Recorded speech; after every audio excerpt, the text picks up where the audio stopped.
एक पेड़ की डाली पर एक चिड़िया और एक चिड़ा रहा करते थे। एक दिन चिड़िया चिड़े से कहती है कि कहीं तुम मुझे छोड़कर उड़ तो नहीं जाओगे। तो चिड़ा कहता है कि अगर मैं उड़ जाऊं तो तुम मुझे पकड़ लेना। तो चिड़िया बड़ी मासूमियत से कहती है, मैं तुम्हें पकड़ तो सकती हूँ मगर फिर पा तो नहीं सकती। ये सुनकर चिड़े की आंखों में आंसू आ जाते हैं और वो अपने पंख को तोड़ देता है और कहता है कि अब हम हमेशा साथ रहेंगे। फिर एक दिन जोर की तूफान आती है और चिड़िया उड़ने लगती है और चिड़ा कहता है कि तुम उड़ जाओ, मैं नहीं उड़ सकता। और चिड़िया अचानक से उड़ जाती है और कहती है अपना ख्याल रखना।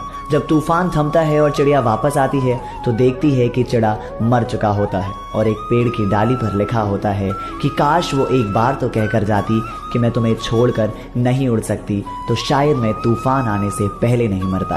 अर्थात प्यार करना गलत नहीं है, लेकिन गलत शख्स से प्यार करना बिल्कुल गलत है। वो कहते हैं ना कि तू मतलब की दुनिया में तू क्यों बहता है, जरा संभल कर चल, यहाँ हर शख्स टूट कर